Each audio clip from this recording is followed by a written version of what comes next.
तुम उसी तरह तोते के रूप में भटको। नहीं नहीं, मुझे आजाद करो वरना मैं तुम्हें छोड़ूंगा नहीं। अब तुम मेरा कुछ भी नहीं बिगाड़ सकते। अब तुम जाओ यहाँ से और अब से ऐसे ही घूमो। अब तुम्हें पता चलेगा कि दूसरों को दर्द देने में कैसा महसूस होता है। इसके बाद वह राक्षस वहां से उड़ जाता है। मरचू और उसकी पत्नी सीता दोनों खुश हो जाते हैं। मरचू पहले की तरह काम करने लगता है। वह और उसकी पत्नी दोनों खुशी खुशी जिंदगी गुजारने लगते हैं।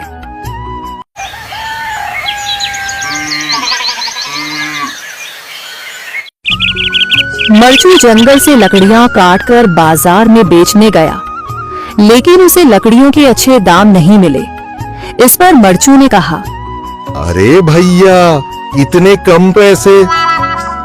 इन पैसों में तो 2 वक्त का खाना भी नहीं मिलेगा। आप मुझे बहुत ही कम पैसे देते हैं। मैं इतनी मेहनत से लकड़ियां काट कर आता हूँ, लेकिन उनके पैसे मुझे बहुत कम मिलते हैं। भैया, तुम्हारी लकड़ियां होती ही इतनी कमजोर हैं कि मैं इससे ज्यादा पैसे नहीं दे सकता। तुम्हारी लकड़ियों के बस इतने ही पैसे बनते हैं। अरे भैया, कुछ ज्यादा कर दो ना। वो क्या है ना कि इन पैसों का तो कुछ भी नहीं आता। मैं अपनी जिंदगी कैसे गुजारूंगा? भैया, तुम जाकर अच्छी लकड़ियां लाओ, तभी इन लकड़ियों का अच्छा दाम मिल पाएगा, वरना इन लकड़ियों का तो यही दाम है। ये सुनकर मरचू बहुत ज्यादा परेशान हो गया और पैसे लेकर किराने की दुकान से सामान खरीदकर घर आ गया। घर पहुंचते ही मरचू की पत्नी सीता ने कहा, जी, सामान ले आए आप? हाँ जी, सामान ले आया हूँ। सीता के चेहरे पर खुशी छा जाती है, लेकिन जब उसने सामान देखा, जी, इसमें तो बहुत थोड़ा सामान है।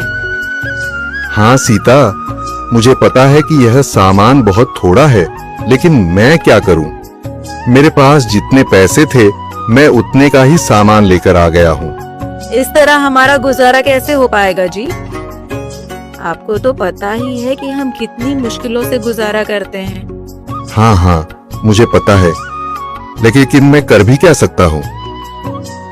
मेरे पास इतने पैसे ही नहीं कि हम एक अच्छी जिंदगी गुजार सकें। इतनी मेहनत कर रहा हूँ, लेकिन फिर भी मेहनत का फल नहीं मिल रहा। इतनी मेहनत से अच्छी लकड़ी काट कर आता हूँ, लेकिन मुनासिब दाम नहीं मिलता। मैं तो बहुत परेशान हूँ। क्या करूँ? कहाँ जाऊँ? अरे जी, आप परेशान न हो, आप कोई और काम देख लें। मैंने कई बार काम तलाशने की कोशिश की, पर किसी ने भी मुझे काम नहीं दिया। ये सुनकर सीता भी काफी ज्यादा परेशान हो गई। मरचू से सीता की परेशानी नहीं देखी गई। उसने अपनी पत्नी सीता से कहा, मैं फिर से जंगल की ओर जा रहा हूँ। अरे जी, अभी मत जाइए ना, वैसे भी शाम हो रही है। आप कल चले जाइएगा, अभी मत जाइए। ठीक है, अगर तुम रोक रही हो तो मैं नहीं जाता। मैं कल चला जाऊंगा। इसके बाद मरचू गांव में घूमने के लिए चला गया। तभी उसे एक आदमी मिला और उसने कहा, कहाँ जा रहे हो भैया? और सुनाओ, क्या हाल चाल है? जिंदगी कैसे गुजर रही है? अरे भैया, तुम्हें तो पता है कि लकड़ियां काटकर कैसे गुजारा होता है। हाँ भैया, तुम सही कह रहे हो। और आसपास के जंगलों में अच्छी लकड़ियां भी नहीं है। इसके लिए तो जंगल के अंदर जाना पड़ेगा। पर जंगल के अंदर तो काफी सारे जंगली जानवर होंगे। मुझे बहुत डर लगता है भैया, मैं जंगल में कैसे जाऊंगा? हाँ भैया, जंगली जानवर तो होंगे, लेकिन अच्छी लकड़ियां तो वहीं से ही मिलेंगी। ये सुनकर मरचू बहुत ज्यादा परेशान हो गया, लेकिन वह आदमी बिल्कुल ठीक कह रहा था। जंगल के किनारे की सारी लकड़ियां कट चुकी थीं।